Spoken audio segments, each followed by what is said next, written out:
I saw the flash and I heard the scream. Some psychics have assisted police investigators. Nancy has this vision. She was just absolutely 100% correct. And psychics have even worked with government intelligence agencies. Was it of benefit to the U.S. intelligence services? And the answer is yes. But skeptics say psychic powers do not exist. There's lots and lots of claims. It's easy to make a claim. The question is there good evidence?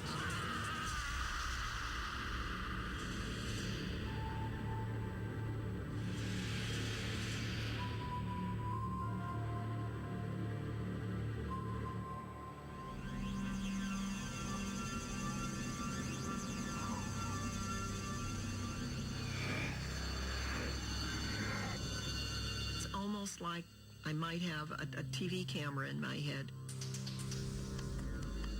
with that person's information running like a continuous reel or show.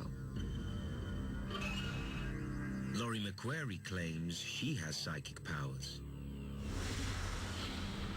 I get sensations. Sometimes I feel like I'm onto other levels of awareness. Over the years, she says she used her ability to help police. There is one case that has always stayed with her.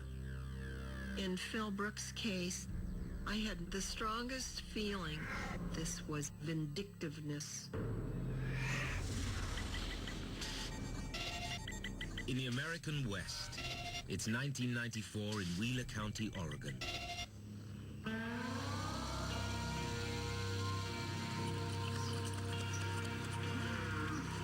The very first thing I heard about Phil Brooks was that a cowboy was missing. And nobody seemed to know what had happened. And when a cowboy is missing, you've got to figure something bad has probably happened. Rick Stieber is an author who has been writing about the Brooks case for years. Phil was just kind of an ordinary Eastern Oregon boy. He stood 6'2", he weighed 190 pounds, he was 23 years old. He worked hard, he played hard. Jimmy Collins, who owned the ranch, was the first one to find that Phil was missing. That morning when Jimmy came out, Phil's pickup was there, the horse wasn't there, and Phil wasn't there. 24 hours after he left the ranch, there is still no sign of the cowboy.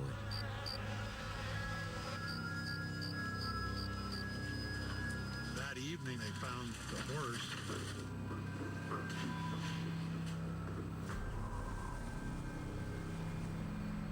It was kind of surmised that his horse had bucked him off. And he was lying out there with a broken leg, maybe at the worst, a broken back.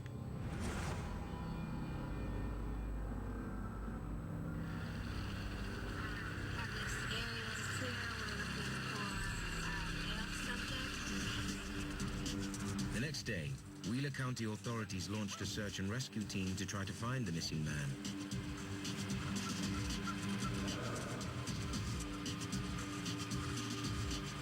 As the search team eased up the ridge, they looked up in front of them.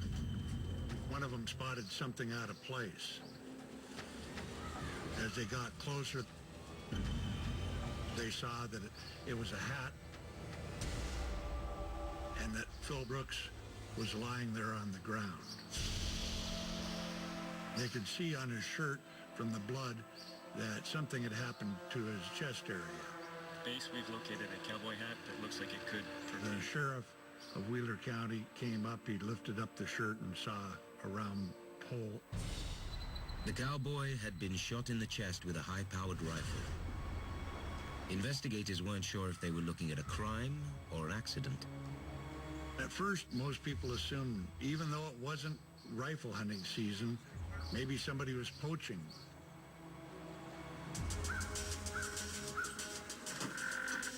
Where were you at the time? After 2 years of investigating the mysterious death with no resolution, police step outside normal operating procedures and reach out to psychic Laurie McQuarrie for assistance. I've I've tried over the years to think of better ways to say it. I'm a psychic. What I do is I read energy. I'll get an image of a name, or I will get something that I think is particular to the case. I get them just like it's a show in my head, a rerun of a movie. And that's how it comes to me. I'm the messenger. Many people, including author and skeptic Benjamin Radford, are not convinced about the reality of psychic powers. Psychics will claim to tell the future. You know, they'll read your palms, they'll do tarot cards. Other psychics claim to solve crimes, for example, for police or missing persons cases.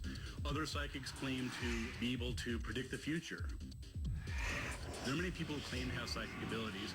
The problem is that when you put these abilities under controlled tests and you closely examine them, they fail. Regardless of what skeptics think, McQuarrie claims she had a very strong physical reaction in the case of the missing cowboy. When I'm working a case, if the police say, is this person dead or alive? If they're gone, I get a sense heavy right in the middle of my chest. And I found that to be pretty accurate. In Phil Brooks' case, the first thing I remember very strongly, this was personal. This was not an accident. This was something that Phil had been upset, angry about. I'm aware of psychics claiming they have the ability to help police, other investigators, resolve crimes. Ronald Lindsay is an author and skeptic who is not convinced that alleged psychics have anything to offer law enforcement. My understanding of the track record of these psychics is that it's actually not very good. Oregon police are still trying to determine if the cowboy's death is accidental. But McQuarrie believes it was cold-blooded murder. I was very, very adamant with the detective. This was not an accident. Psychics often claim they have insights into crimes. And in the eastern United States, another psychic offers assistance to New Jersey police. When I experience sight psychically, I have vision, I have hearing, outside of the known parameters. I get knowledge that I never knew I had. September 12th, 1985 is an afternoon like any other in Washington Township. Until a young high school girl misses her bus home. This case started out as a missing person case for us. It was a 14-year-old girl that simply did not return home from school. And it would not be that unusual for something like that to happen with a 14-year-old. Retired police detective George Duker spent 25 years on the force and says this is a case he'll never forget. This particular girl we knew. We knew her. She was a good kid. She really was. She was talented. She was into music and art and things, and just certainly not a problem. I had a woman call me who said that a girl in her town who she knew is missing. Nancy Olin Weber claims to be a psychic and has occasionally offered information to police over the last 30 years.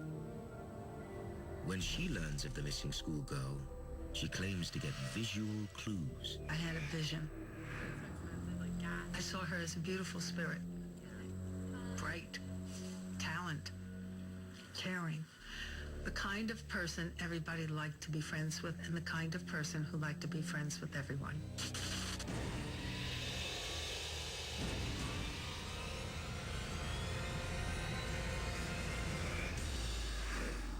I get little pieces of the puzzle. Little tiny glimpses. And other times I see the whole scenario. It's like a movie. Sometimes it's like a hologram where I can look inside and see things and feel things. My internal senses are as attuned to the world as my external senses.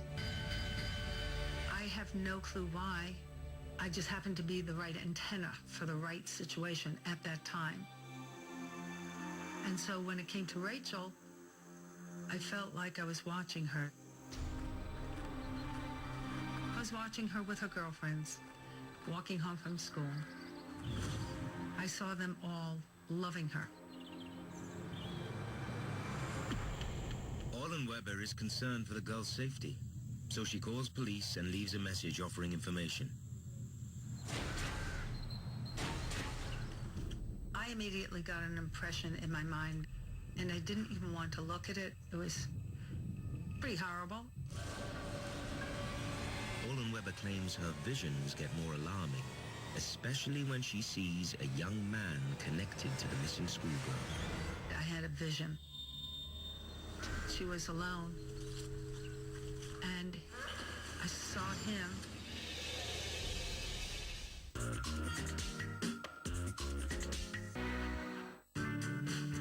Is there noise? Meantime, the Washington Township Police intensify their search. Early 2015. So it looks natural to me. So as the day progressed, we started interviewing witnesses. One of the things that repeatedly came up is there was this guy walking in a direction, and they saw Rachel also walking in the direction of her home. Each witness that we talked to brought him and her closer together. And that was the last anyone saw of either one of them.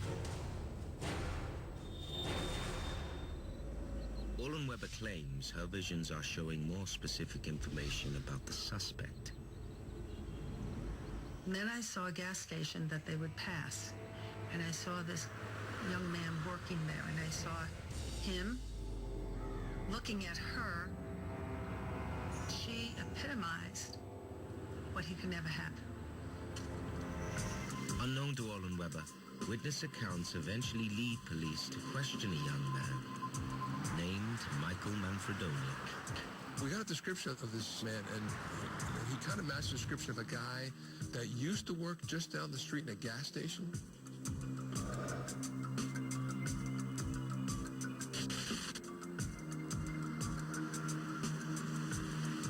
We interviewed him initially as a witness for a couple of reasons. One is we still didn't have Rachel, so we had no knowledge of everything happening to her at this point. Since he met the description of the gentleman walking toward her, maybe he saw something. So we started interviewing him as a potential witness. Anything unusual observed you have yesterday? Nothing at all. I felt him as being the kid who other children's families said, don't play with him.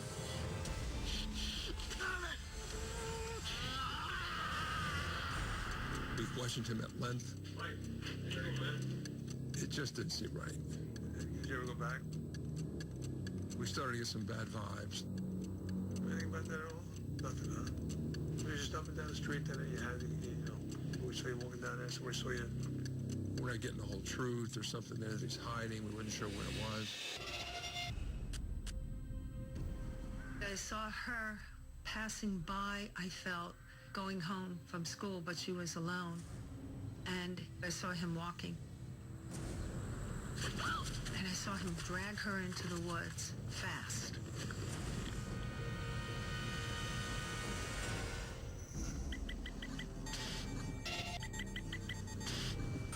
In the western United States, Oregon police are a year and a half into the investigation of the mysterious death of cowboy Phil Brooks. And psychic Laurie McQuarrie offers investigators information in the case.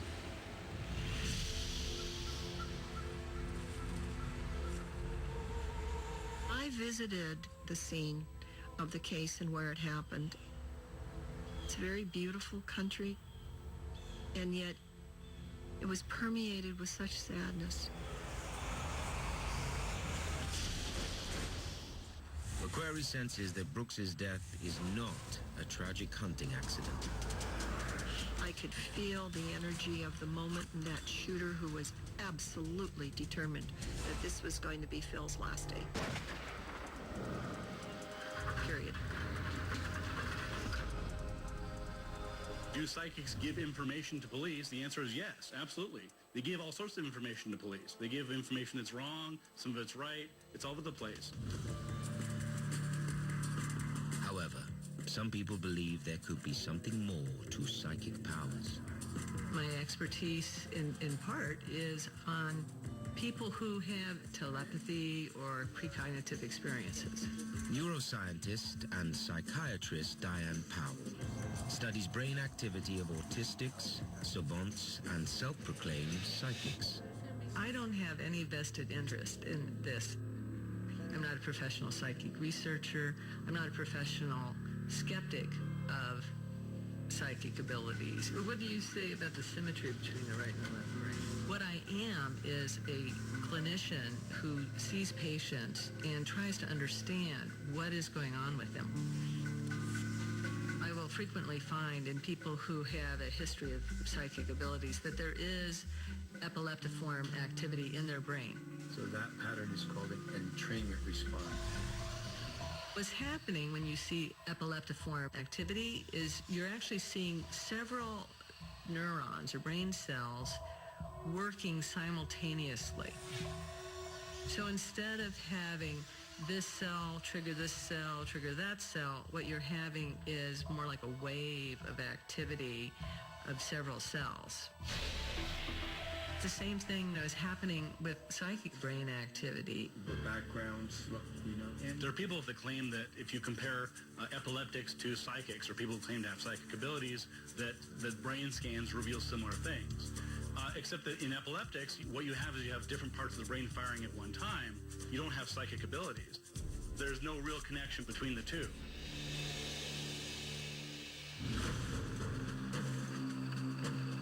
Back in Wheeler County, Oregon, what began as a missing persons case has become a possible murder investigation.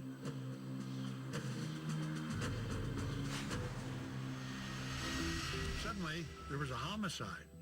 Well, you don't have homicides in Wheeler County. The last homicide was 50 years before. With few clues, no witnesses, and no suspects, police are at a loss. State police, they didn't know where to go with their investigation. Everything had kind of been dead ends. Didn't know who the killer was, but by God, they were going to find him.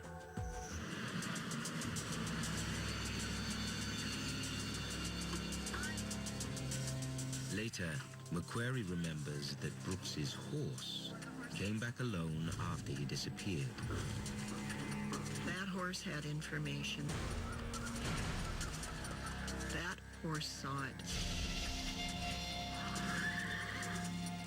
So that horse was part of the evidence. McQuarrie draws on her alleged psychic abilities, which she claims include a special bond with animals. I believe animals have a very strong psychic connection to people. As with the horse in Phil's case, I immediately picked up the terror that horse felt.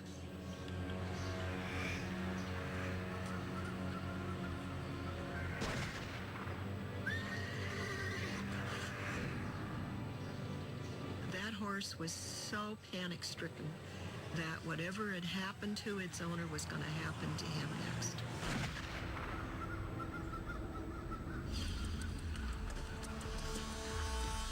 Sometimes you'll see cases where people will say they're communicating with animals that witness something. How do you verify that? You can't ask the horse. While some psychics claim they were born with particular abilities, McQuarrie believes she gained her powers from a traumatic head injury after falling from a horse. People often ask me where my ability comes from. They sort of make it sound like, is it something you buy at the store? There still isn't complete explanation. but I think it was a direct result of a head injury I had at 18. I had lost grasp of one of the reins. I went to grab it and fell right off the horse on my head. I started having unusual dreams within a month. It was startling to me because they grew in intensity and accuracy, and what they began about were plane crashes that happened on the news, and I dreamed them about 2 to 3 days before they happened. I really thought maybe I was a little unhinged, that there was something wrong with me, but the dreams kept getting stronger and stronger. I don't hear voices. I hear thoughts in my head. That's my own voice telling me things. You don't have to fall on your head in order to recognize the ability. A lot of times people just going through traumatic incidents in their lives will suddenly feel that opening of knowledge of otherworldly things.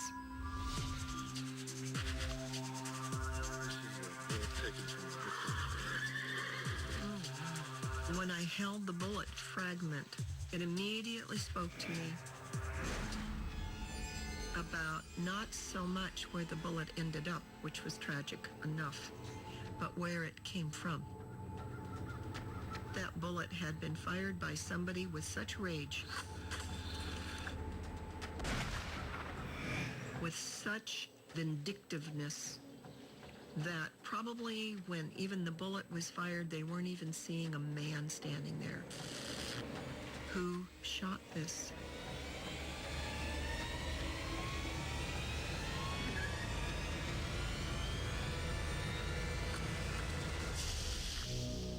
Some people claim to do what's called psychometry, which is when they hold an object in their hands and they say, I can tell you about the person that owned this or the person that touched this.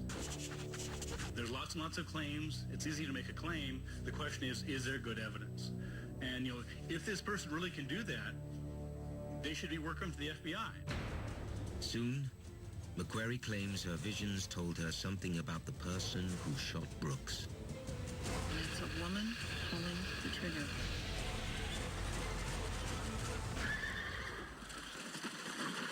On the other side of the United States, New Jersey police are still looking for a missing 14-year-old girl.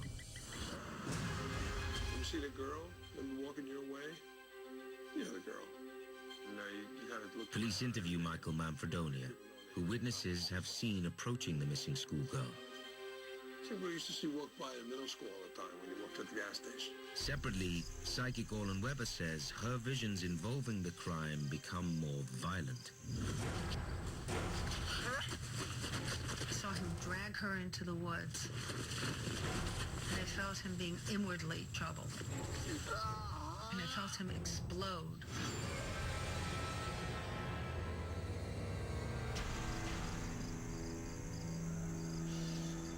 Orland Weber claims she was born with her psychic abilities. I can see it, I can feel it, I can sense it, I can hear it. Just my way. As a child, I couldn't step into it at will. It would simply happen all the time. And so I learned as an adult how to keep it going when it was appropriate.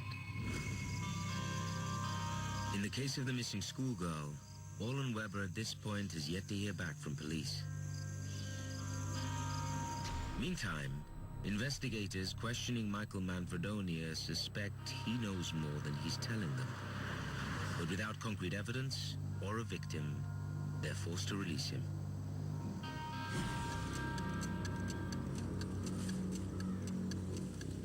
I organized an extensive search team for Rachel. And the sergeant called me and he said, we found one of her shoes. I was trying to think good thoughts. They were praying that she was fine. I knew she wasn't.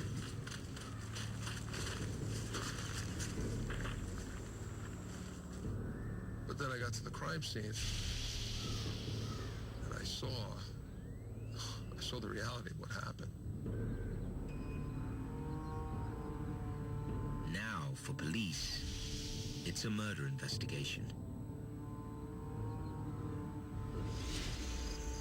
Eventually, police get back to Orlin Weber, who'd left a message offering information. We really hadn't used psychics up until that time. And we had heard of Nancy because I know she had worked with a neighboring police department. And so she wanted to talk to us about a potential suspect. Hello, Nancy. Yes, hi. We really didn't get a chance to talk to Nancy until after we had already found Rachel. So our next big objective, obviously after finding Rachel, was to now, in our minds, it was Michael Manfredonia. Now our search turned to him.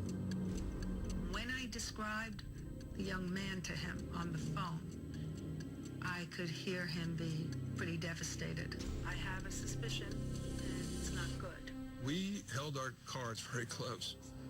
We didn't tell Nancy who we suspected, how we suspected it.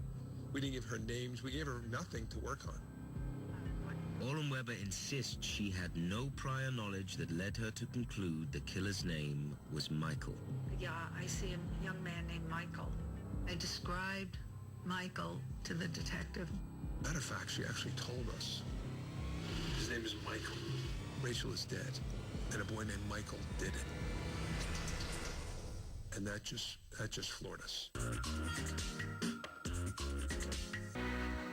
Poți să-ți găsești propriul drum în viață și nu aveau e-mail. Fără știri la TV și fără iPhone, creștinii și-au împărtășit credința lumii întregi. How does an obscure Jewish cult manage to survive under Roman rule and then emerge as the official religion of the entire Roman world? Înălțarea creștinismului, premiera 21 aprilie pe National Geographic Channel.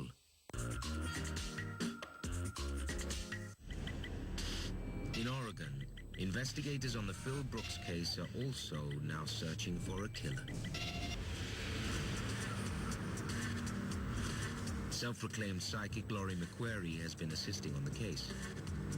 I can feel the energy. McQuarrie and police now consider the possibility that a woman might have pulled the trigger. This isn't so much about Phil as it's about where it came from.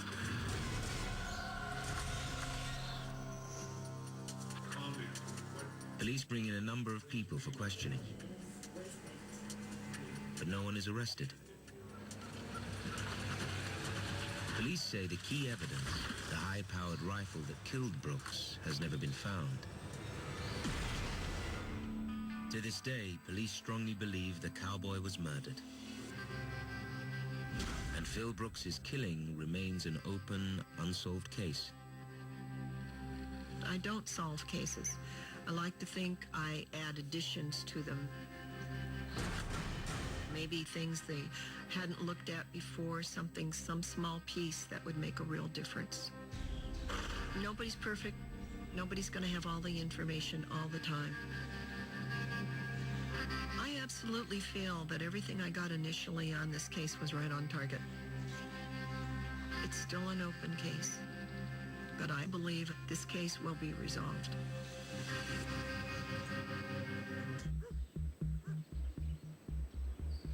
Neuroscientist and psychiatrist Diane Powell continues to research how the brain functions in people claiming to have psychic abilities.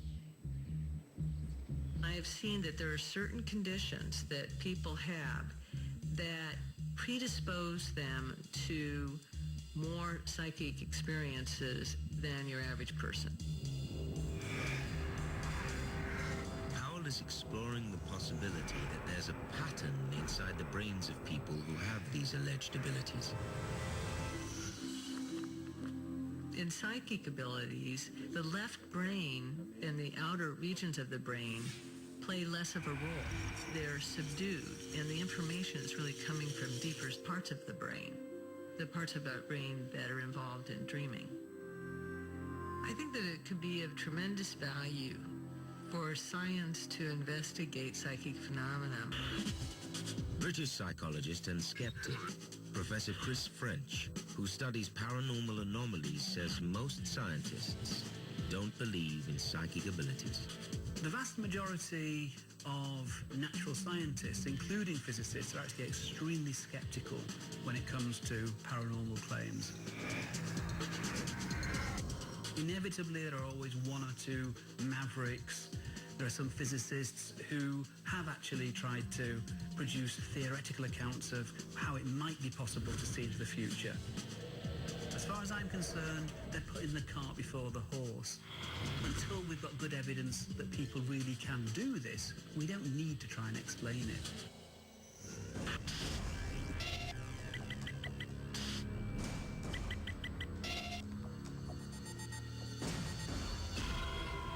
In England, not far from London, self-proclaimed psychic Chris Robinson claims he can glimpse the future, which comes to him in fragments as he dreams.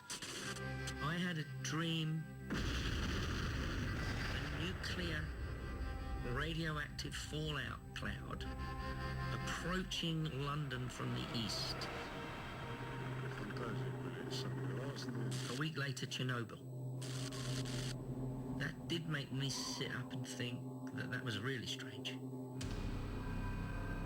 Chris Robinson believes his psychic abilities are a result of a near-death experience. When I was 16 years old, I had a motorcycle accident. I was very seriously injured. On my way to the hospital, I clearly remember looking down on myself in the ambulance on that journey. After that, Robinson says he began to have dreams that foretold the future. It's like being in the middle of a radar screen. And it's as if the future in front of you pops up on that screen, and the dreams allow you to see little bits of it. So if something is going to happen around me today or tomorrow, that event will appear on the radar screen. He describes his dreams, which are often about large-scale disasters. Chernobyl, dozens of IRA attacks, the bombing in Manchester, then 9/11, and a variety of other incidents scattered around the world.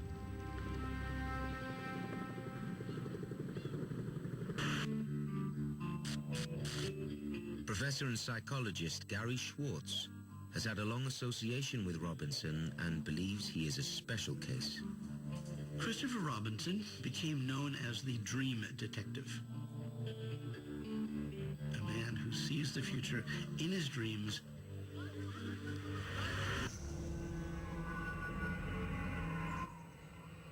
Robinson says his dream about a 747 exploding over Scotland put him on the police radar. I had told 2 police officers at Scotland Yard, and I also gave them some other information where and how the bomb was placed on the aeroplane, and the fact that it was going to happen that day. On December 21st, Pan Am Flight 103 blew up over Lockerbie, Scotland, killing 270 people. Lockerbie was a turning point because obviously you can't tell Scotland Yard that a plane is going to get blown up and not get questioned when it does. And I spent the next day at Scotland Yard talking to people from departments I'd never heard of. As a dream psychic, I've worked with a variety of organisations in the United Kingdom, and since 9/11, people in the United States. Not everyone believes that Robinson can see what he claims he can. Most psychics are sincere people. They really believe that they have the powers they claim. The problem is that they can't prove it. They certainly can't prove it to a scientist's standard of evidence. When Schwartz heard about Robinson, he was intrigued. In 2001, he set up a series of experiments to test his alleged psychic powers. I helped design an experiment that would test whether Christopher could be able to dream about a location that he was going to be taken to in the future. The design of the experiment was that there would be 10 locations that would be picked. Your picture. Each of them would be unique. And I was kept blind to those locations. What would happen is he'd go to sleep and dream where he was going to be taken. The next day, this would be day one of the experiment. He would then write down this information. The next morning, I would come to his hotel, and he would show me what he had written. Close your eyes. Okay. What are the words for today? Pitch, sun and mirror, are Olympus. This is the Kitt Peak National Observatory. Oh boy. You got sun and Sunday and mirror and CCD devices. Right, exactly. It's all about sun. It's all the whole thing. Schwartz claims he tested Robinson's psychic dream abilities in 10 different locations over 10 days. And he says Robinson correctly predicted multiple details in each location. The results were extraordinary. Christopher's dreams were accurate for 10 out of 10 sites. He was just in super motivated, super rare form. The universe talks to you, doesn't it? The universe talks to me. The totality of the findings from this particular demonstration clearly indicate that something anomalous, some special psychic ability or set of abilities was being demonstrated. The meaning of dreams has been a baffling subject since the biblical age. If you look in the Bible, a famous story of Joseph and his dreams was looked upon as, oh, this is a way to foretell the future. In part, that's because people didn't understand what dreams were about. The ancients believed that the dream time was actually given by the gods, and that was a time when we were communicating with the spirits. And so it's natural to think that somehow the visions and ideas that come to us in dreams are somehow prophetic and meaningful. But if you look at the history of it, there's no proof that it's true.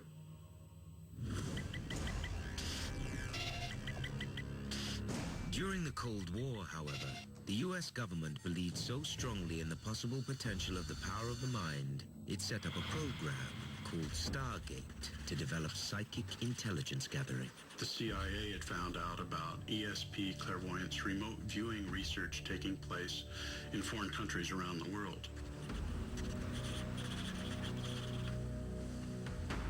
Skip Atwater is a former U.S. Army intelligence officer who worked on Stargate.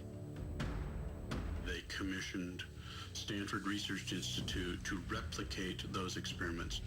They considered the possibility of a intelligence threat. If these people could see into our most secret places, that would be a problem. There was about $20 million spent in 25 years. In terms of government programs, it was really a pretty cheap program.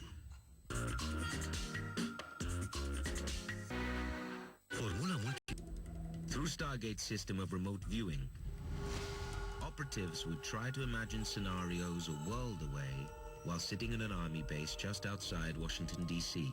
Remote viewing is very much like the early definition of extrasensory perception. The ability to describe or access information that's blocked from our ordinary way of knowing. Dale Graff is the former director of the U.S. Stargate project. The Stargate program was good old-fashioned operational projects, finding somebody, finding a missing airplane, all the way to what's really going on in secret facilities. Later on, we began working with the customs people, with the DEA, with drug trafficking. Was it of benefit to the U.S. intelligence services? And the answer is yes, both in the Cold War era and in the post-Cold War era. It wouldn't surprise me if there were a few successes in Stargate. You can't have that many psychics, that many people making that many predictions, and not have some of them turn out to be right. The question is, were they successful more often than chance? And the answer is no. An independent review in 1995 concluded that Stargate had limited use for intelligence operations, and it was terminated. Project Stargate was eventually shut down after psychologists analyzed the data and found that there was no useful information coming out of the program. Our psychic spies were not helping locate missing persons. They weren't helping locate military targets.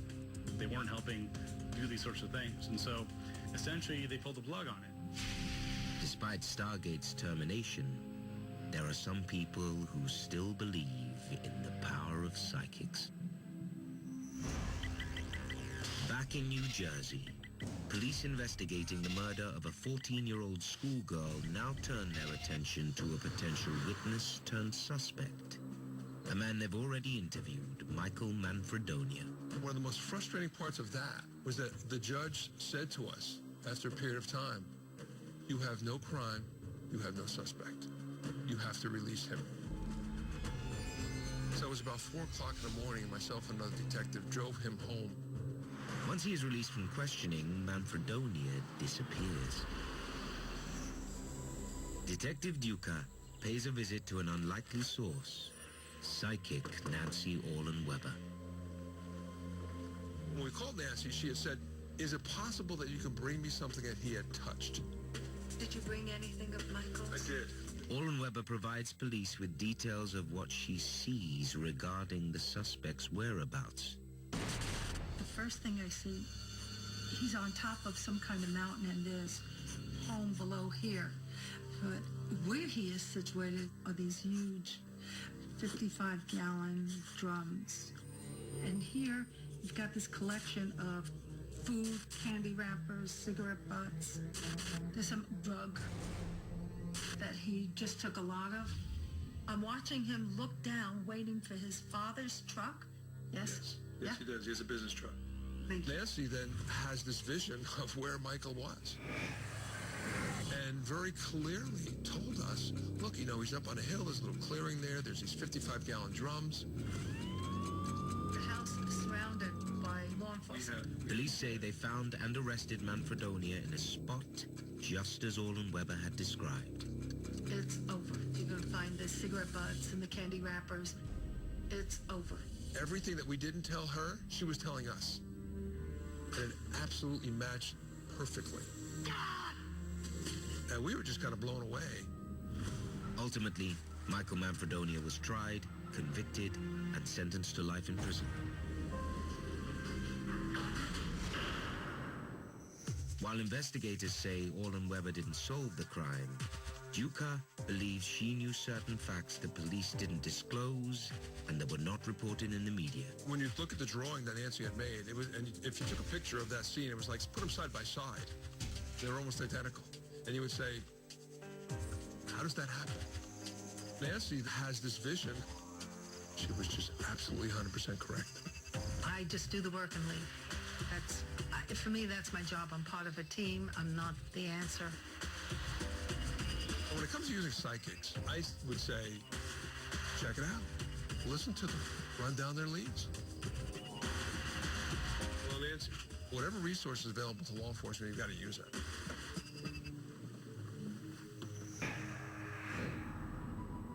While psychics continue to insist that their visions are real, skeptics say there is simply no proof. I don't pretend to be 100% accurate. I don't expect to be 100% accurate. I'm human. Can I be wrong? I don't like to be. I would rather be right on target, but it's also part of the penance of being human that I take. I have vision. When I focus and attune to it and make practical use of it for myself or others, I'm an effective human being then, and I feel a purpose. I've always been asked, why is it you? It isn't just me. I meet people every day that experience the same kind of things that I experience. This is something that happens to most of us at some time in our lives. The fact is that we all foresee the future all the time. Just to live our everyday lives, we've got to plan ahead. But if you mean, can people foresee the future other than just by using kind of inference and available information, the evidence doesn't support that. I wish we had good evidence of psychics. I really do. They could be incredibly useful, just in solving crimes and benefiting society. But so far, the evidence just isn't there. Maybe one day.